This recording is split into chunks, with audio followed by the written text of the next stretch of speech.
Good evening, Drew. Hi, Paul. How we doing? Uh, yeah, meh, yeah, good, I guess. Okay. Okay. Just gonna be upfront with you. You didn't convince me. What's going on? No, I'm just, I think like everyone, we're just getting used to the new reality that we have going on.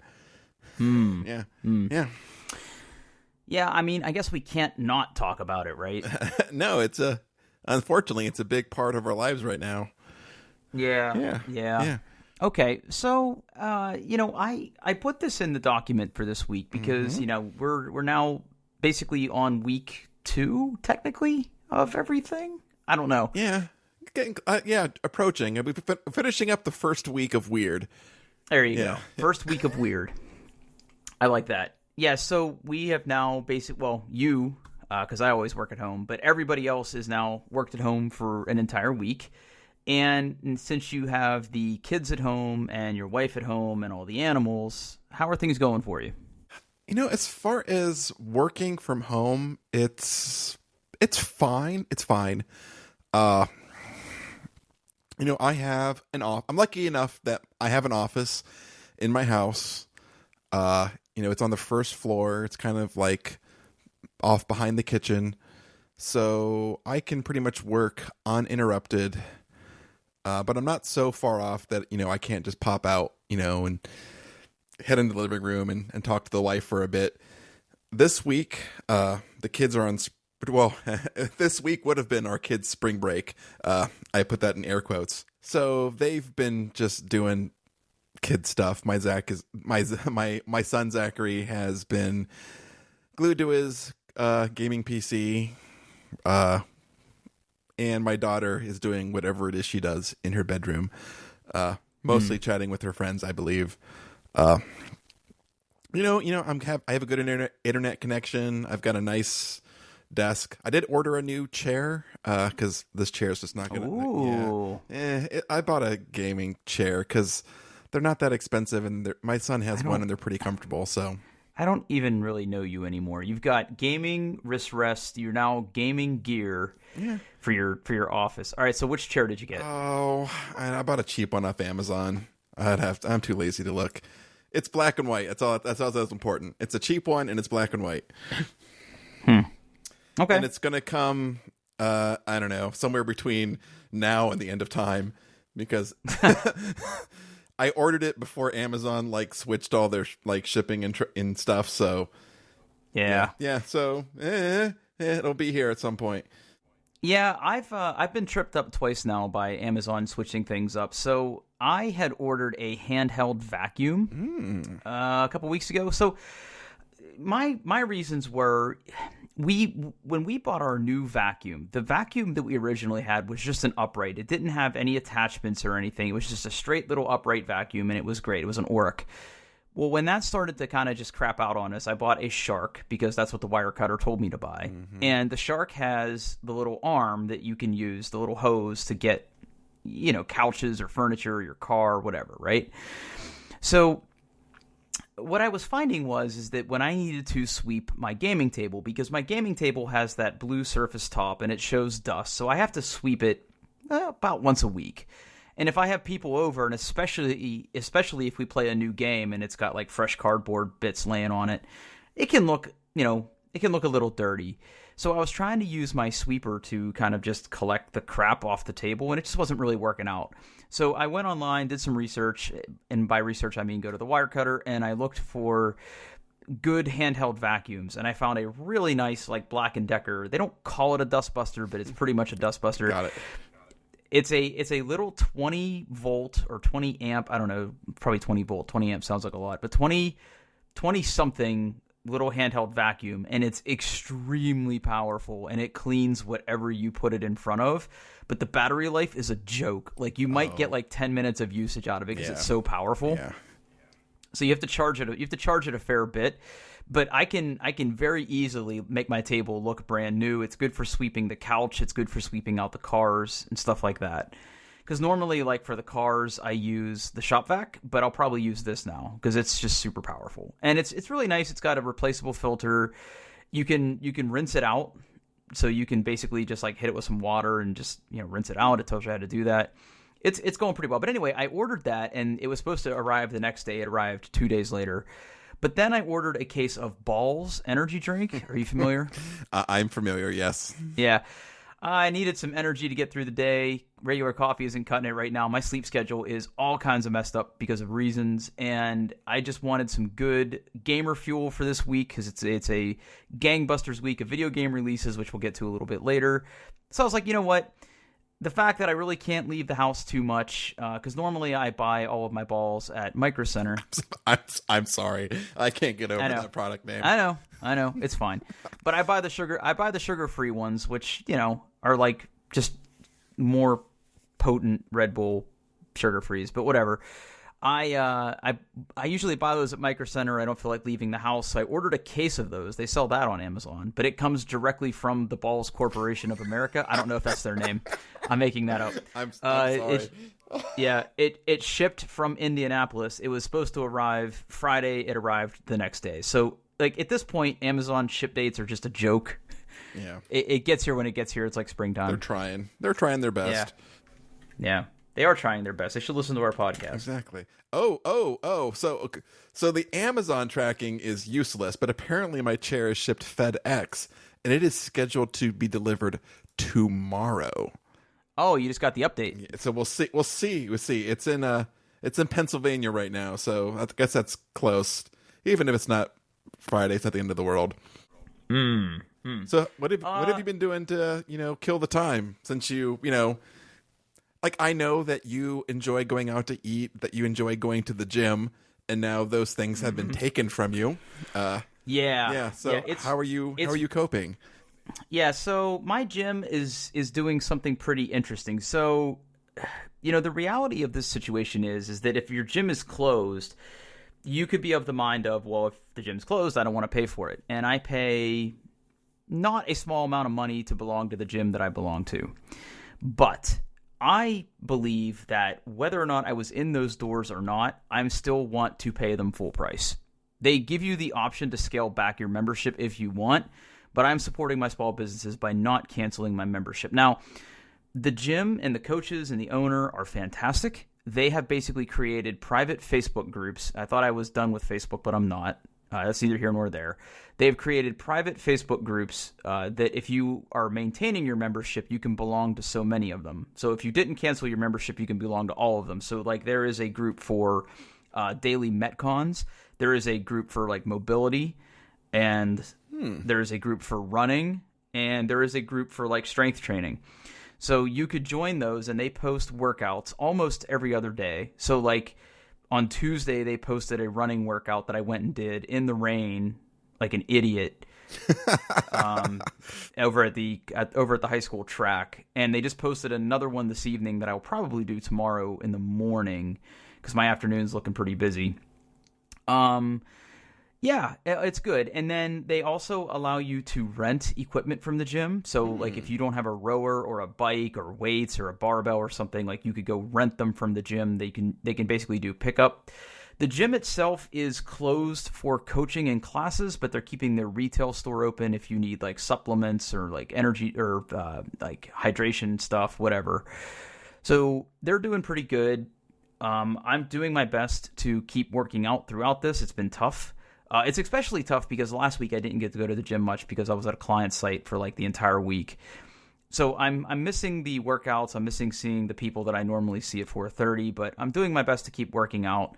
The food situation, that has yet to be seen. So we're watching that situation closely. Our plan is to still order out from one of our favorite restaurants here in Dublin this Saturday. Okay. What's fascinating to me is that I did get an email today from one of our other restaurants, not the one we were planning on ordering from, but they are doing a limited menu. And the limited menu, is for basically curbside takeout only. So I'm assuming other restaurants. Oh, no, I take that back. So the restaurant we wanted to order from has two locations. They have one in Dublin and one in Worthington.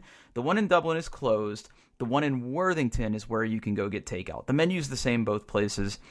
I just think the Worthington one's probably a little easier to get to for most people because it's right off Route 23 here in Columbus. So, long story short, we're gonna do our best to keep ordering from those places. I've been trying to order from places here in town for lunch. There's a great little Vietnamese place that I like to order from, but they're like completely closed, which I didn't understand. But because all they do is pretty much takeout, so I don't know why they would close, but who knows. What about you? What is your plan? What have you had to go without? We don't eat out a ton. So I guess in that case, not much has really changed for us. I mean, I guess we'd occasionally like order a pizza on the weekend, and we're probably going to cut that out. We're really trying to limit how much we go out. Obviously for us, we're just trying to, protect Zachary, who's, obviously on immunosuppressants and whatnot. So we've just stocked up on food. We did have to run out and get some more like fresh food because, that stuff goes first. And it's, stuff's hard to find, obviously, because everyone is buying stuff. So, we're just hiding in the bunker, not doing a whole heck of a lot. I am trying to, in fact, I started last night, trying to play a board game with the kids each night, just to kind of just break up the monotony and B, actually see them for a little bit, because otherwise they would just, come down for meals and then go back to their rooms. So, yeah, I mean, I guess the only thing we're really going without is social interaction, actually seeing people and talking to people. But, I mean, I get to see the people that I work with Teams, which, I mean, talk about a life-saving app. Microsoft Teams is just, yeah. That's you're welcome. Yeah. You're welcome. Thank you, Mr. Microsoft. So you mentioned pizza. So quick tangent here. So when I got kind of serious about trying to lose weight and be healthier, pizza is a food that I pretty much have cut out of my diet. Mm-hmm. But I feel, based on the stress of these times and the fact that I haven't had it and I'm a good boy and I want a treat, I think I'm going to order some pizza tomorrow. I think I deserve it. Yeah, you do. Where do you order pizza from in Columbus? Okay, so I live Don't say Donato's. Don't say Donato's. No. Well, okay, so my pizza situation is weird. I live out in the middle of nowhere. So I don't believe there is a pizza place that delivers to my house, period. There are some close places that I like a lot. Now, various kids do not like it. Mostly my daughter. She's super picky about things. There is this wonderful little place just down the street from me called Nan and Pap's. I'll see if I can find Nan and Pap's Pizza. It is literally a hole in the wall. You can find, they have a link on Facebook. Screw that. They are literally attached to a gas station, and they are so small that they have their kitchen, they have a small dine-in area, and they're so small that their fridges for their dough is actually in their dine-in area. That's how small they are. But they make a really good pizza, and it's a nice local business. We have a kind of convenience store / gas station / cafe down the road, pretty much right across the street from Nan and Pap's. My son really likes the pizza there. But if I'm going to get a pizza that the whole, I say the whole family, but really it's the wife and the kids enjoy, I get Papa John's. Mm-hmm. Huh. Yeah. Huh. Yeah, my wife really enjoys Papa John's, and the kids all enjoy it. And, so that's kind of our go-to pizza. And plus, hey, when hockey was on and the Blue Jackets scored twice, you got half-price Papa John's. So of course you did. Yeah, we took advantage of that. No, see, okay, a fun tangent here. So I subscribe to NHL TV, used to be called NHL Center Ice. Basically, you can see out-of-market games. And I have seen Papa John's commercials in other markets. So in Columbus, right, the deal is if the Jackets score twice, you get half-price pizza. In other markets, I will use the Washington Capitals as an example. They have a different deal. To get half-price pizza, the Capitals have to win and score 3 goals. Wow. So you just know somewhere there's a spread, some nerd with a spreadsheet tracking all this stuff, trying to figure out, okay, what deal can we get that, we don't have to give out all the time, but it's happens often enough that people take advantage of it. And just seeing the different requirements for Papa John's in different markets, I find amusing. That's that's some pretty delightful little math you got there. Yeah, exactly. Yeah. The pizza situation in Dublin is probably better. Well, I hate to say better because everybody has different tastes. I'm not saying your taste is bad, but I've actually kind of languished in pizza here in Dublin because when I first moved to Ohio in general, there were a lot of local family pizza places here in Dublin. You had Rotolo's, you had a couple other places here that were really good. Like Rotolo's was and probably still is the best pizza that I think I've had in Columbus. They used to have 4 locations in town, like in the suburbs and 1 downtown. Now I think they're down to 1 shop. And this was years ago, by the way. They basically consolidated all back down to 1 shop, which was kind of sad. But for me, the best pizza that I think I can get nearby me here is Tommy's, which is, I guess, a Columbus staple because they're on campus. And there's one not too far from me here. That's probably like a 5-minute drive for me, but Tommy's is, I think, probably going to be the best local pizza I can get. But, the Dublin suburbs are lousy with Papa John's and Donato's. What's that other one that's relatively new to Dublin that people go crazy for? La Rosa's. La Rosa's is here, too. Yeah, La Rosa's is fine. It's fine. It's fine. It's fine. There's also Dewey's, which I do not like. Me either. It's... Yeah. Nope.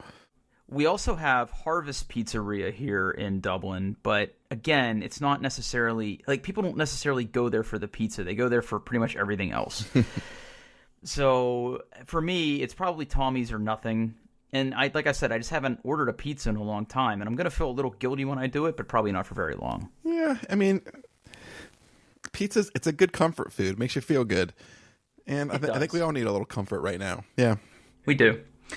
So going back to the original topic here for a second. So you've got the wife working at home, and your wife is a teacher.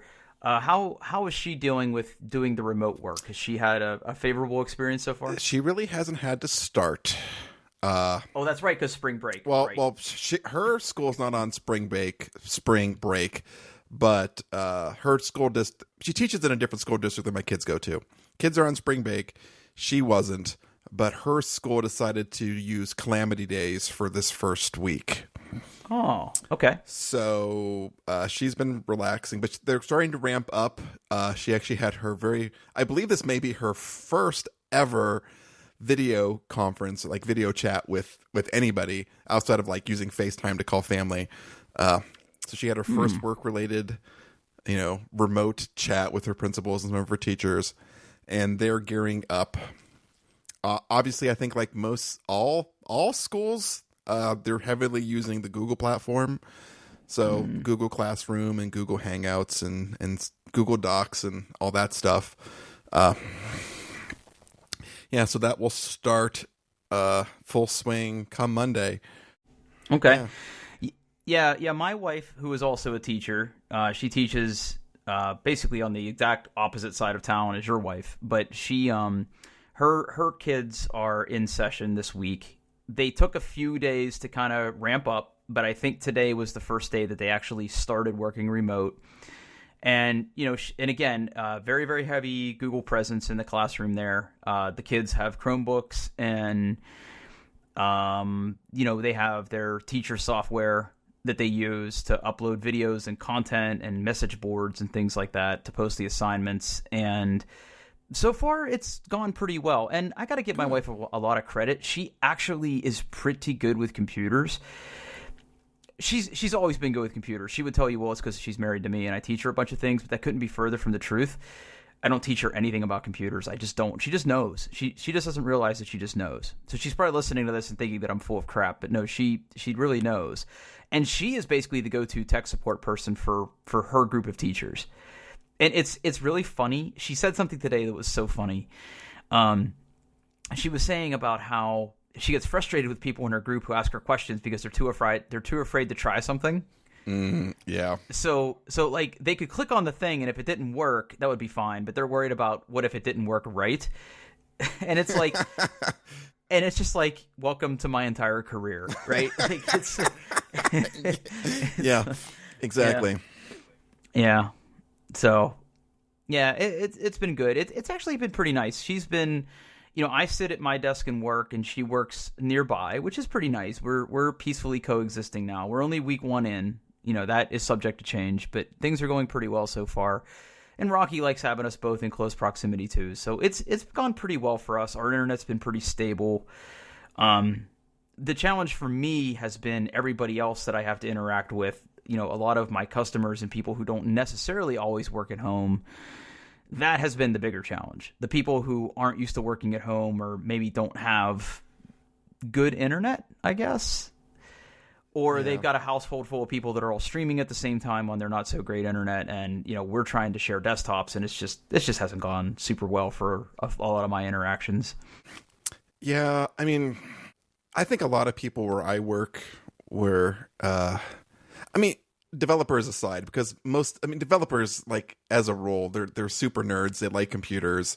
They probably have, most of them have a high-end or custom gaming PC, they're going to be fine working remote. But I think a lot of people in my company, in IT and outside of IT, just, they're not prepared. Like, outside of their laptop, they don't have any monitors in their home or any external keyboards or mice or in some places even like a place to work. I see a lot of people working at kitchen tables.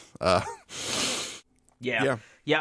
Whenever I took this job, I made it a point to basically make an investment in my home office. I completely redid it. It's now my living room has basically turned into my office/game room. Like it's not necessarily a living room anymore, although we still have a couch and a TV in there. That's not the main function of that room anymore. And honestly, we were hardly in that room to begin with, which is really odd because we have a really tiny house. So you think that we would be in every room all the time, but no. Now we're in there a lot because that's where I do my work and I watch TV in there and stuff. But yeah, it's been pretty good. Yeah, I'm lucky. My previous house, when we finished the basement, I put in an office. And when we moved into this house, when we were looking for houses, I demanded that I have a room for myself for an office. And basically, it's just kind of like this is the room that my wife isn't allowed to decorate. That's basically the rule. This room is mine. I can put up my big stompy robots, my Voltrons, my Star Wars stuff, my my board games, all my tabletop RPG stuff. It's mine. Not a lot in there. But I don't even allow the pets in here. No dogs, no cats. Yeah. Yeah. It's mine, and it's I've been spending a lot of time in here. Turns out. Yeah. So week 1 update. I guess there's really not too much to add to that, right? We're just kind of keep on keeping on. Yep. And I'll be honest. I've worked at home now primarily for 8 months. I think is how long I've been doing this, and my work hasn't changed all that much, but it does feel weird. It still feels weird. Yeah.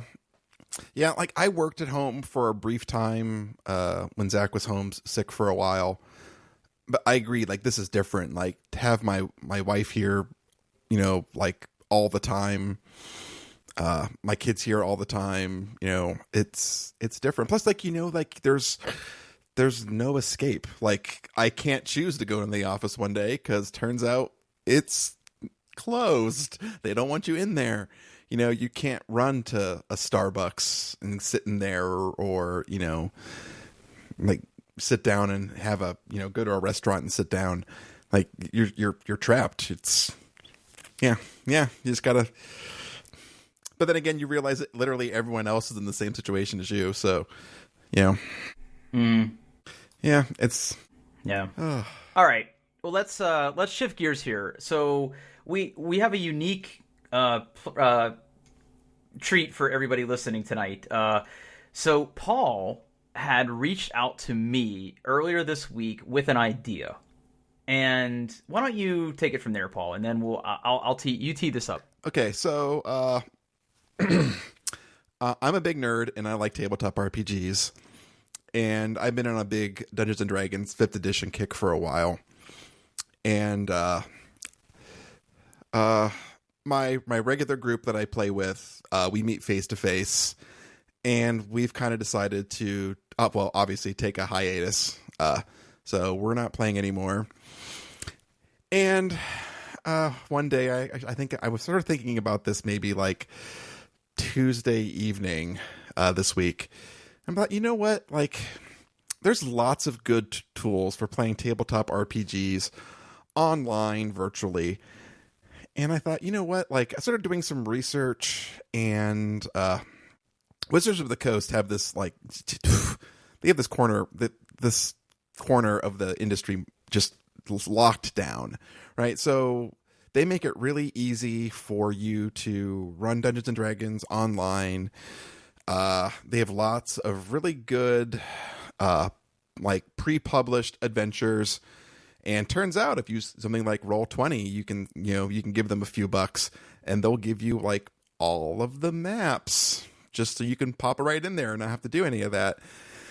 And I'm thinking, you know what? I could run a virtual game, and then I could pull together a small group of nerds, and kill a few hours every week. So I'd previously played Shadowrun with Drew, and I knew he was into tabletop RPGs. I'm not sure D&D is necessarily your cup of tea, but you're willing to give it a shot. So excuse me. I'm going to run our first session tomorrow, and Drew needs to make a character. Yeah, so I'm definitely a big nerd. I've played tabletop RPGs before. I have been a DM, I have been a GM, I have played in Paul's campaigns before. I know they're really good. And you know what? I'm just a sucker for a good game, and I know that Paul won't do us wrong. Now, he announced this to us the other night. We got the group of nerds together that were going to be playing this game, and we briefly talked over who wants to play what, and no one came to a decision. So I'm going to force that decision right now. So Tonight on air, we are going to basically create my character. So Paul, why don't you talk a little bit about the tooling we're using to pull this off? Okay, so the kind of the core crux of this whole thing is a website called, well, there's two of them, but the main one is D&D Beyond. And so Wizards of the Coast does not sell like PDFs of their books.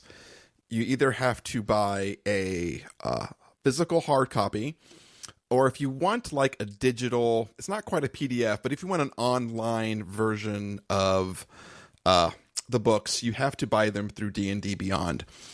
So me, like a sucker, I've probably bought most of my books twice. I bought a physical book, and then I buy the copy on D&D Beyond. But then what you can do is, if you sign up for a subscription, and they're reasonably priced, right? It allows you to create campaigns, invite players, and they can share in the content that you have purchased, so they can access the player's handbook and stuff like that. And it's got a really, really good character builder, and it kind of walks you through the process of creating the character. And what's really nice is when you're done, you get this nice virtual character sheet that gives you all of the options.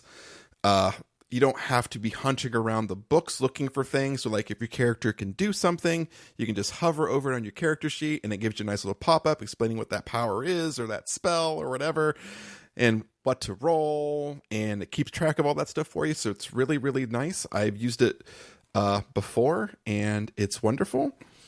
And that is where Drew is going to create his character. Correct. And I just logged into the D&D Beyond website. I have selected the campaign that Paul has created for us. So we're basically starting from scratch here. So come on me into my little mind palace as we walk through this D&D character builder. All right, so Paul, yesterday when you walked us through this, you said there were certain sliders and things we needed to set here. So just to make sure I'm doing this right, all sources are off. That is correct.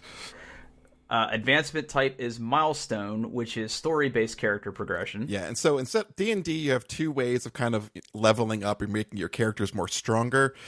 The first one is like you can give out experience points based off of combat and stuff, but that's a lot of numbers, and I'm lazy. And it's actually kind of out of vogue, like out of fashion recently. The most common thing I've seen is just milestone, which is basically, hey, your characters did something cool, you level up. Yes. All right, and then use prerequisites. I think we're saying feats and multi-class are on, correct? Yeah, and turn hit points to manual. Yeah, hit points to manual. I remember that one. And then encumbrance type, we're saying no encumbrance. Because encumbrance sucks. Who wants to do that? And ignore coin weight is on, because that is really lame. I've been in a campaign where we had to track that stuff before. Yeah, I don't like that level of detail. Like, it's not. I mean, you might have a group that's really into that kind of stuff, and they want to track. We have to carry 30 days of food, and like, ugh.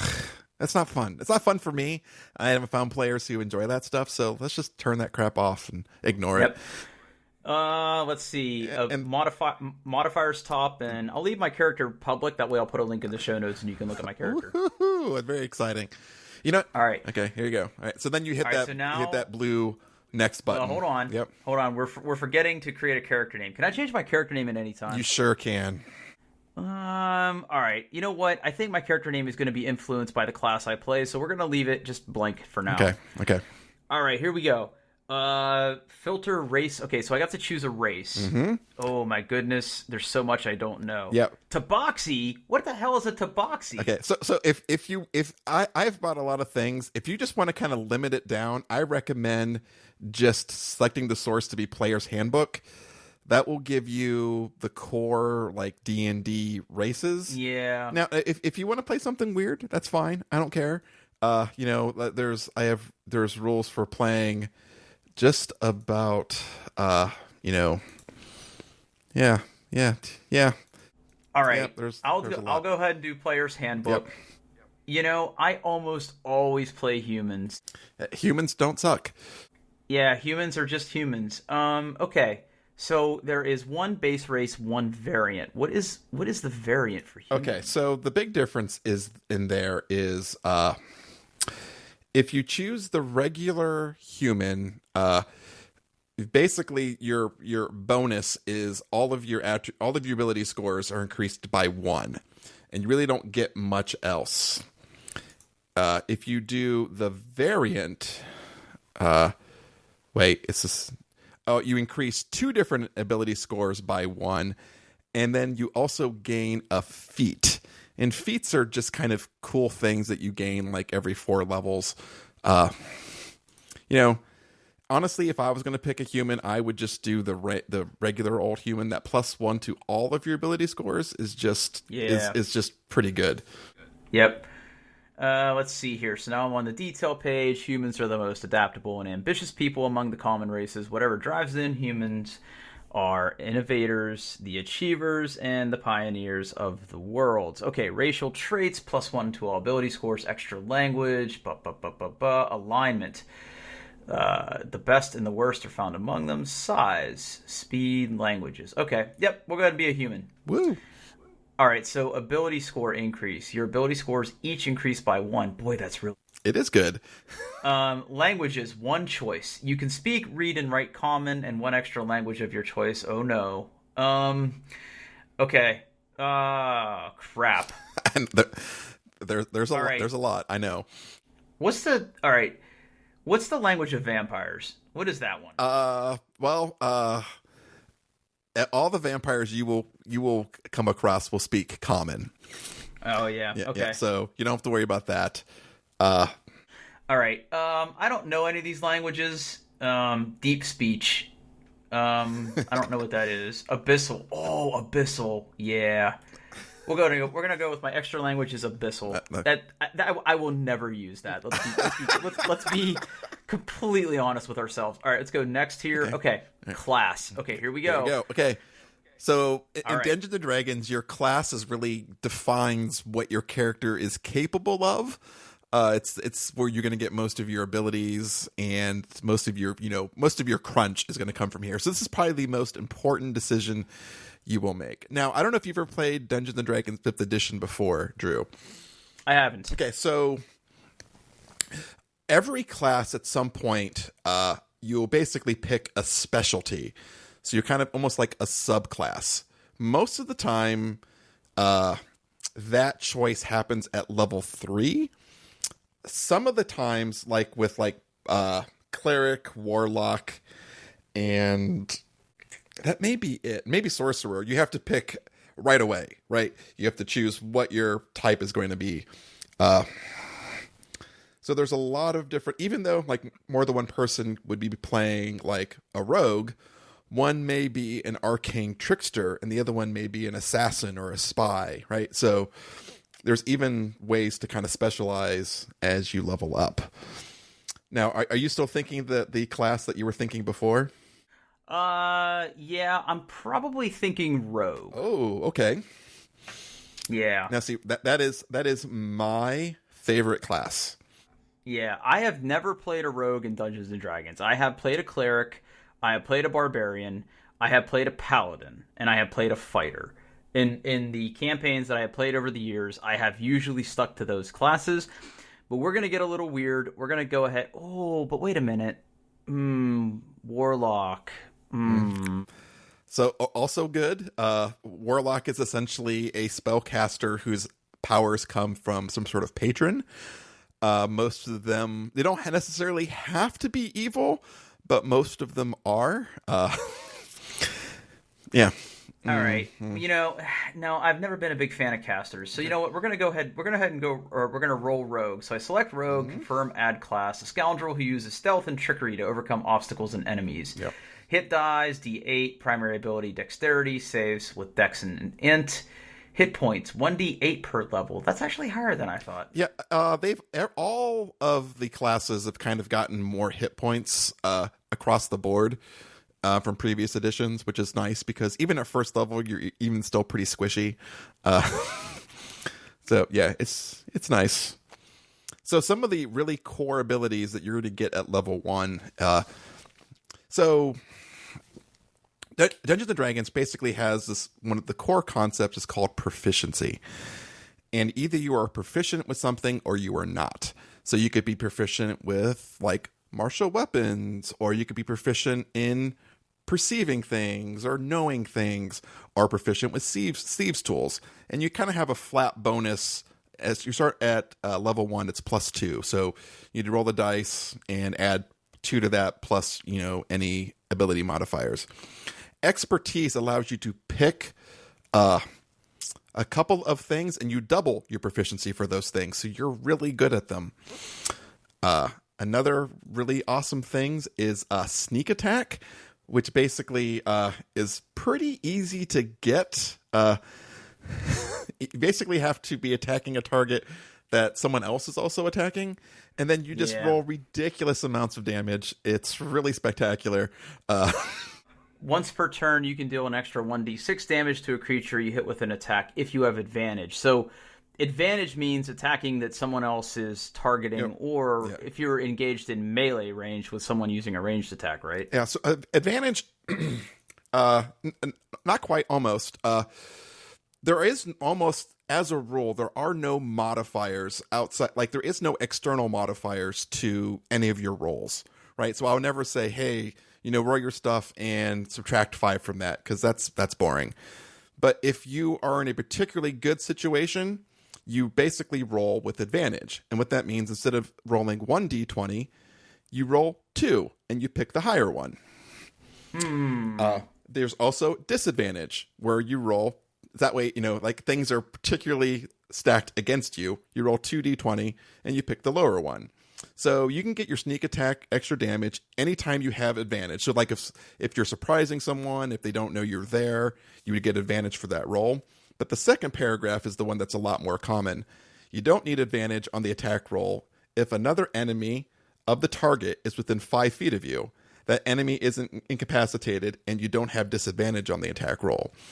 So basically what you do as the rogue is you kind of like pair up with like, a more tanky fighter and just stand by them and attack the same stuff they do and kill them a lot faster because you're getting sneak attack damage.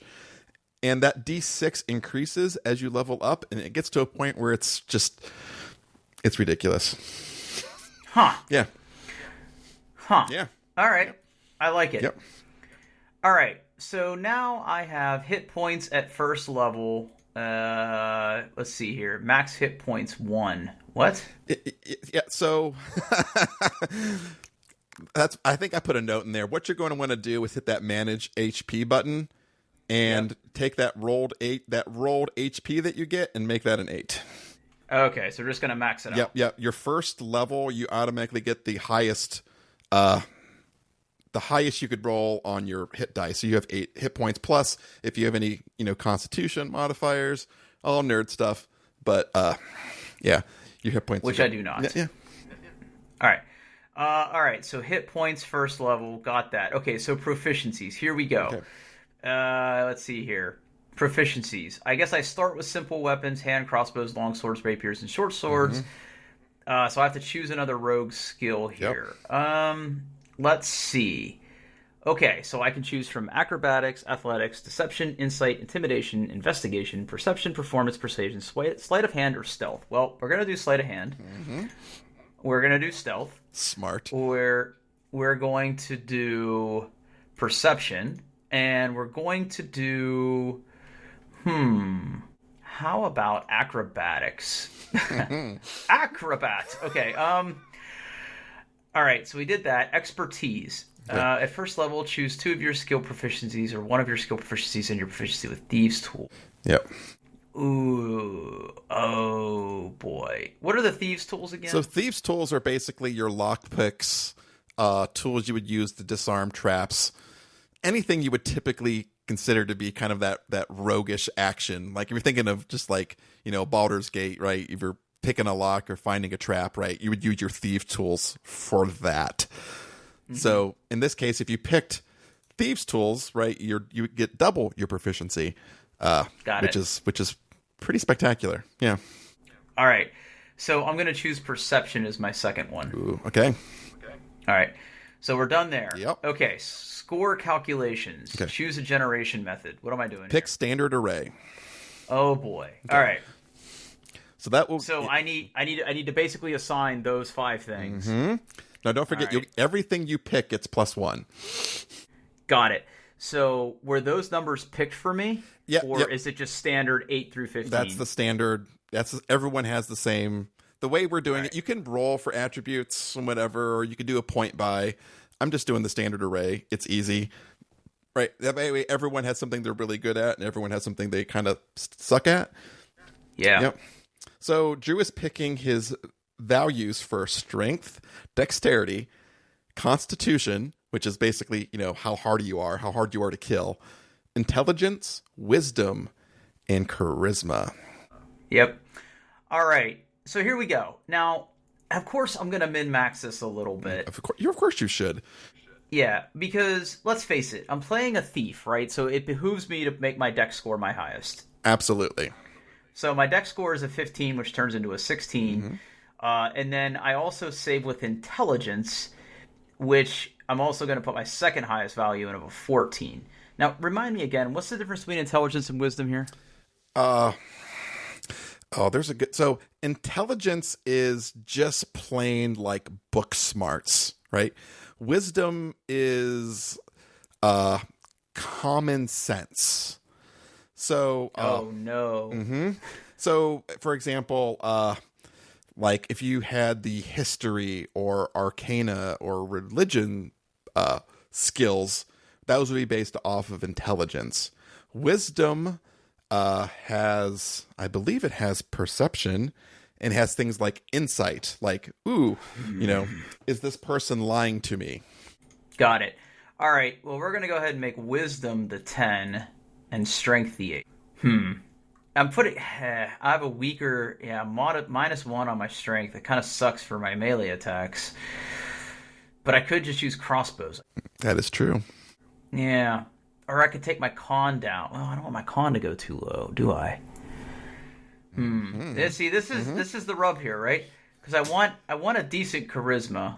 Because, I'm a thief. I'm a pickpocket. I need to be able to get close to people. You know what? Screw it. I'll just be weak. What the hell? Yeah. Okay, so strength 8, dex 15, constitution 12, intelligence 14, wisdom 10, charisma 13. Nice. Yeah, there we go. And I'm adding no other modifiers. We're going to go next. Description. Okay, so now we're going to regenerate a character name here. Okay. Oh, boy. I have to give him a first and last name, huh? Yeah, all right. So, hold on. I'm going to find something for you and send you a link. So the most important thing on this page that you will pick is your background. Now, the background, so the background gives you, you kind of have to click on each one to know what it is. I think though I guess I know which one you're going to pick because I'm just guessing. Oh, okay. I didn't pick one yet, but okay. So your background kind of defines, what your character has done before he, she, it, they became an adventurer. It has a couple important things. It may give you a couple of more proficiencies. And it usually kind of gives you like a minor little kind of flavor power that you would have. And then it also defines all your starting equipment. Okay.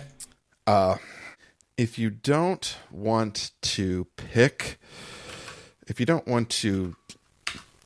pick each one individually, hold on. Let's bring up messages. I will send you a link to the source in D&D Beyond with all the backgrounds. Well, I'm looking through here. All right, I've got ideas. Okay.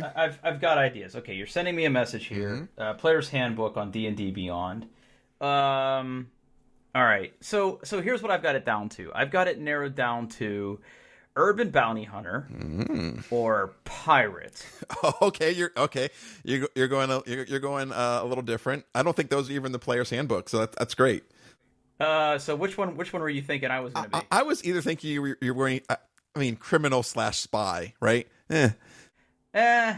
I thought about gambler too. Okay. Oh, okay. I think it's going to be pirate or gambler. Okay.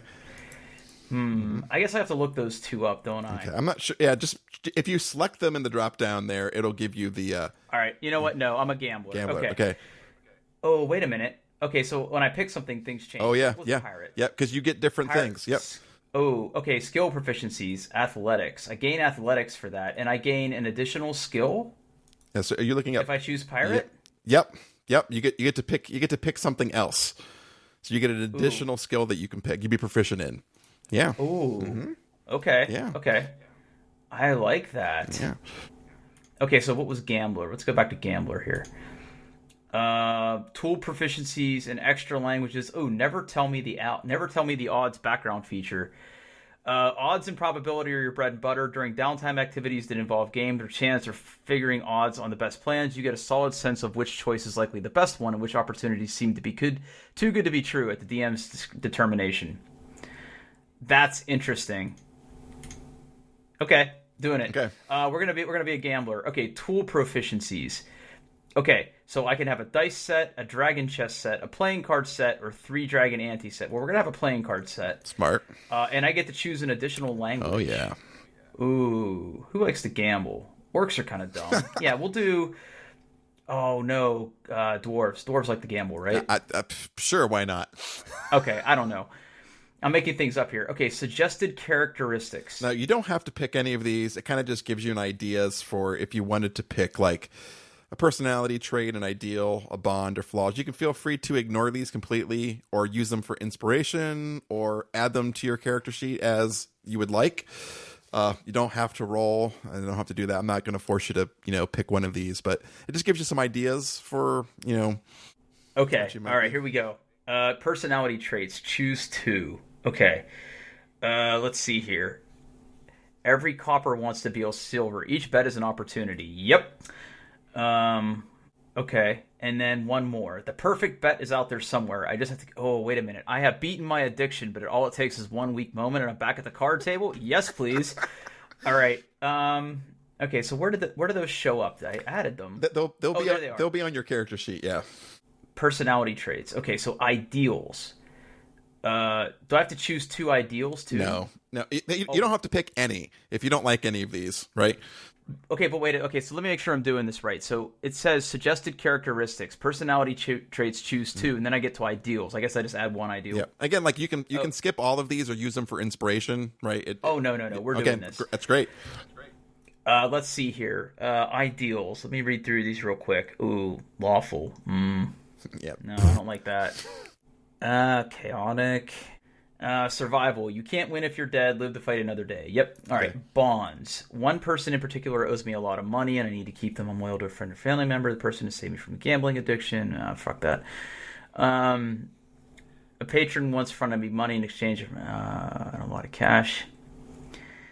Criminal syndicate I once played for isn't happy I left the game, and the enforcers are looking for me. Well, I mean, I like giving you every chance to kill me, so we'll go ahead with that one. Flaws. I don't know when to quit, especially when everyone else is telling me to. Wow, I feel seen.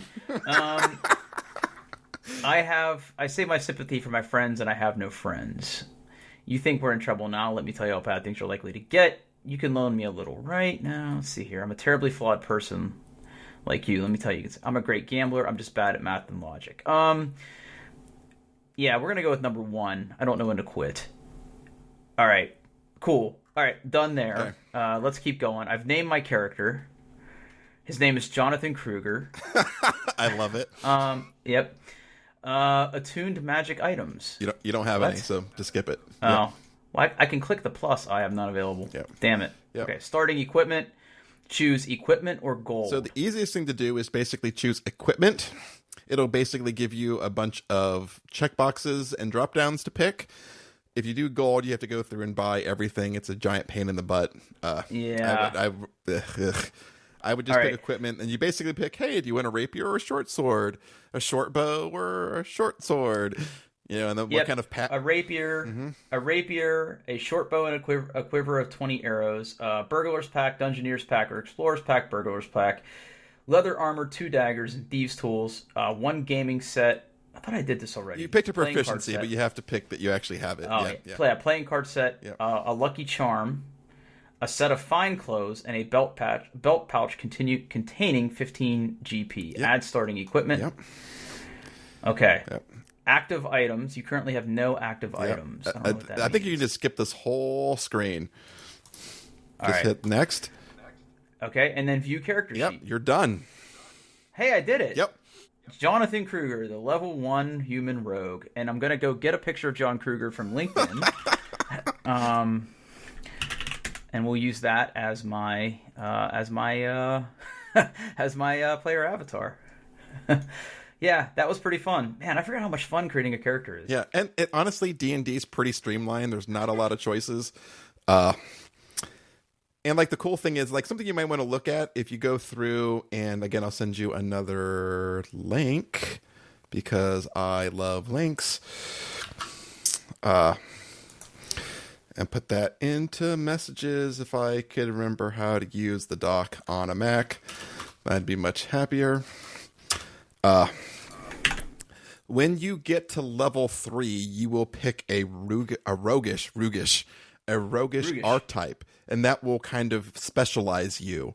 So they have like Arcane Trickster, where you can cast some spells, Assassin, Inquisitive, think Spy, Mastermind, think Smarter Spy, Scout, Swashbuckler, or just plain Thief. Ignore anything that has UA beside it. That is from Unearthed Arcana, and that's basically beta stuff. Playtest, the things that people are playtesting. Oh, I see. Yeah. And usually, especially when they first come out, they are broken. Huh. Yeah. So, something you can think about and kind of decide where you want your character to go. But what I really love about the character sheet is it basically gives you like, you can go and see exactly like, oh, my perception is +4 when I roll. Like you don't have to know that that's wisdom plus double your proficiency bonus because that's just figured out for you. Fun. Yeah, it gives you all of the actions you can perform, right? So it gives them all right there. You can see your equipment. You can click on them and see all the details. Obviously, you're not a spellcaster, so you don't have to pick any spells.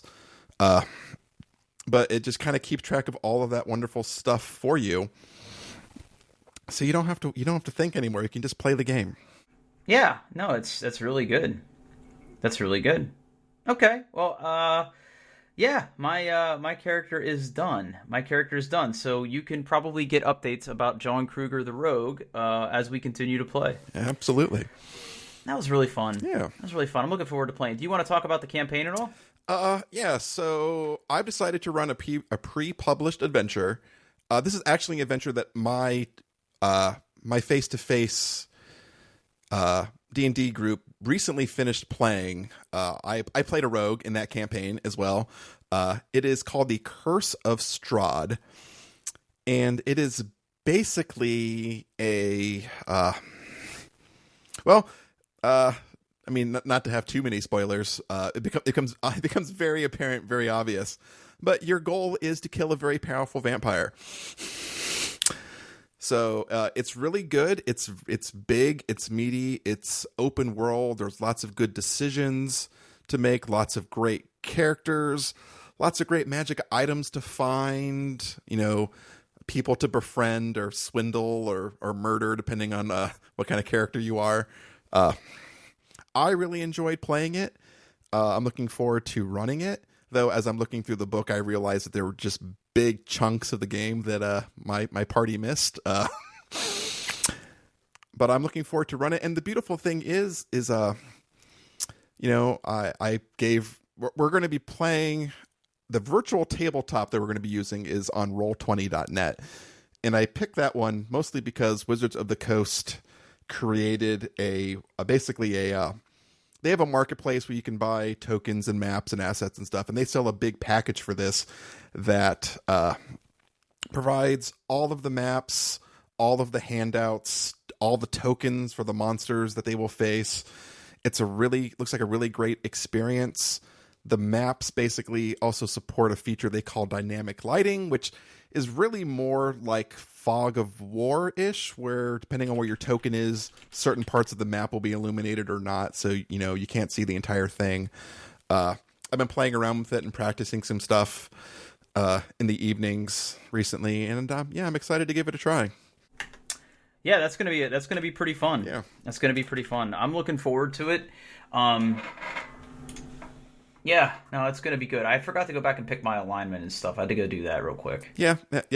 And you can you can either do that or you can kind of click on if you need to kind of go back and rejigger some stuff, on the character sheet in the upper right-hand corner, there's the little anvil with hammer. You can kind of click on that, go back to the builder and change stuff. And obviously, like usually, my general rule of thumb as, a GM or a DM is, after the first session, if you realize that you made a mistake or you pick, you just like, oops, that really doesn't work. I kind of give you like a one-time ability to kind of go and retcon and fix some things.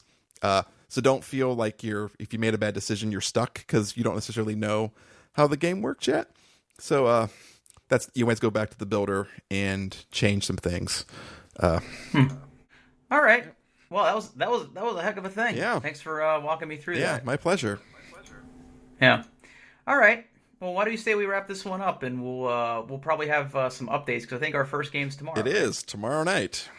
Yeah. All right. Well, let's do this. So let's wrap up. Yeah. As always, you can find us on the internet at doingtheirbest.com and on Twitter at doingbestpod. You can reach me at Paul Baylor. That's BAHLER. And how can we reach you, Drew? You can find me on Twitter at Pitfurg, PITTFURG. Nice. All right, everybody. Well, until next time, stay safe out there. Yeah, exactly. All right, take care.